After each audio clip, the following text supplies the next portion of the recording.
El Evangelio nos regala la buena nueva que nos lleva a confiar en lo que Dios ha dicho y prometido. Nos indica que en Jesucristo somos salvos y tenemos la vida eterna. El Centro de Comunicaciones de la Diócesis de Armenia les anuncia y predica el Evangelio de hoy. Viernes 5 de marzo. Del libro del Génesis. Israel amaba a José más que a todos los otros hijos, porque le había nacido en la vejez, y le hizo una túnica con mangas. Al ver sus hermanos que su padre lo prefería a los demás, empezaron a odiarlo y le negaban el saludo. Sus hermanos trashumaron a Siquem con los rebaños de su padre. Israel dijo a José: «Tus hermanos deben estar con los rebaños en Siquem. Ven, que te voy a mandar donde están ellos». José fue tras sus hermanos y los encontró en Dotán. Ellos lo vieron desde lejos, y antes de que se acercara maquinaron su muerte. Se decían unos a otros: «Ahí viene el soñador, vamos a matarlo y a echarlo en un aljibe. Luego diremos que una fiera lo ha devorado, veremos en qué paran sus sueños». Oyó esto Rubén, e intentando salvarlo de sus manos dijo: «No le quitemos la vida». Y añadió: «No derraméis sangre, echadlo en ese aljibe, aquí en la estepa, pero no pongáis las manos en él». Lo decía para librarlo de sus manos y devolverlo a su padre. Cuando llegó José al lugar donde estaban sus hermanos, lo sujetaron, le quitaron la túnica con mangas que llevaba puesta, lo cogieron y lo echaron en un pozo. El pozo estaba vacío, sin agua. Luego se sentaron a comer y al levantar la vista vieron una caravana de ismaelitas que transportaban en camellos goma, bálsamo y resina de Galaad a Egipto. Judá propuso a sus hermanos: «¿Qué sacamos con matar a nuestro hermano y con tapar su sangre? Vamos a venderlo a los ismaelitas y no pongamos nuestras manos en él, que al fin es hermano nuestro y carne nuestra». Los hermanos aceptaron. Al pasar unos mercaderes medianitas, tiraron de su hermano, y sacando a José del pozo, lo vendieron a unos ismaelitas por 20 monedas de plata. Estos se llevaron a José a Egipto. Palabra de Dios. Te alabamos, Señor. Recordad de las maravillas que hizo el Señor. Llamó al hambre sobre aquella tierra, cortando el sustento de pan. Por delante había enviado a un hombre, a José, vendido como esclavo. Recordad las maravillas que hizo el Señor. Le trabaron los pies con grillos, le metieron el cuello en la argolla, hasta que se cumplió su predicción, y la palabra del Señor lo acreditó. Recordad las maravillas que hizo el Señor. El rey lo mandó desatar. El Señor de los pueblos le abrió la prisión. Lo nombró administrador de su casa, señor de todas sus posesiones. Recordad las maravillas que hizo el Señor.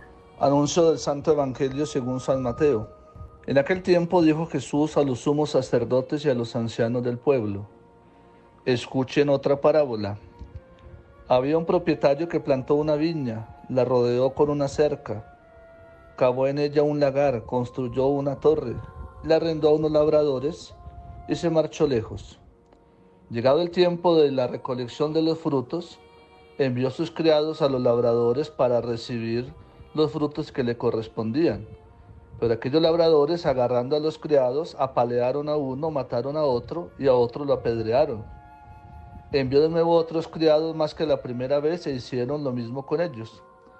Por último les mandó a su hijo diciéndose: tendrán respeto a mi hijo. Pero aquellos labradores al ver al hijo se dijeron: este es el heredero. Vengan, lo matamos y nos quedamos con la herencia. Y agarrándolo lo sacaron fuera de la viña y lo mataron.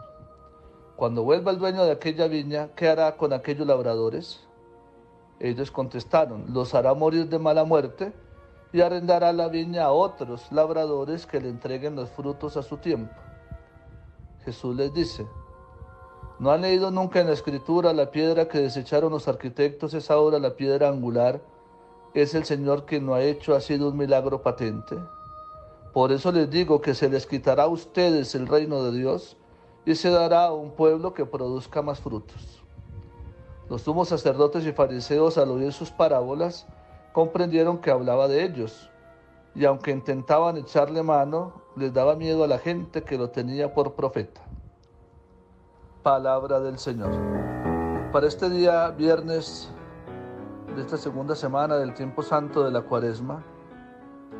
Hemos escuchado en la primera lectura parte de la hermosa historia de José de Egipto, el hijo amado de Israel, el hijo amado de Jacob, que llevaba su nombre, hijo de su matrimonio, y aunque tenía otros hijos con sus esclavas, este era el hijo del matrimonio.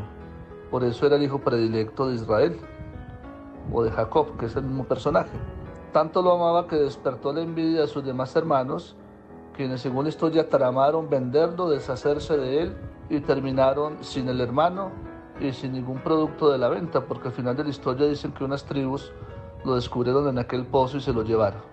Una historia de hermandad rota, parecida a la que comenzó mal en la historia de Caín y Abel.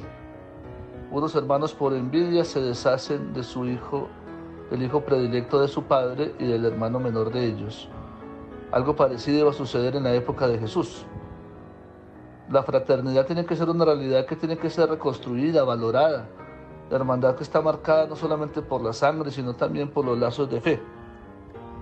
Y que ninguna envidia en nuestro ser sea minusvalorada, porque toda envidia regularmente crece y termina por hacernos mal a nosotros y causar mal a los demás.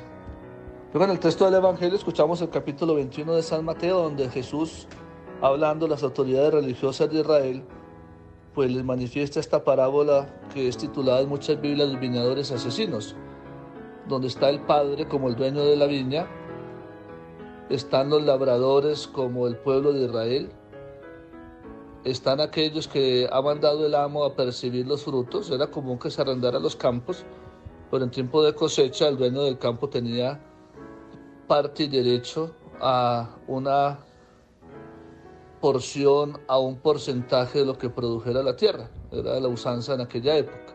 Es la imagen de Dios que nos ha entregado este mundo, esta tierra, para que la administremos, y llegará el momento donde nos va a pedir cuentas de lo que hemos hecho. Pero la historia reproduce toda la historia de Israel, cómo Dios mandó a algunos para percibir los frutos de las buenas obras del pueblo, y muchos profetas fueron desechados, maltratados y asesinados. Por último, el dueño de la viña envía a su hijo, es la imagen del Padre del cielo que envía a su hijo encarnado. En vez de respetarlo, lo que hicieron fue matarlo más fácil, para quedarse con la herencia. Y viene la interpelación: ¿qué hará el dueño de la viña con aquellos labradores asesinos? Y ellos mismos dicen: pues los hará morir de mala muerte y le dará la viña a otros, que fue justo lo que pasó. El Señor les quitó la herencia del reino al pueblo judío para dárselo al nuevo pueblo naciente que era la iglesia, el cristianismo. Hasta ahí salimos nosotros bien librados. Sin embargo, es posible que si hoy la vida cristiana y nosotros no damos los frutos que Dios espera, es posible que Dios nos quite el reino para dárselo a otros. Y muchos podrán decir: no, Padre, imposible, pues luego pensaban los judíos y Dios se los quitó.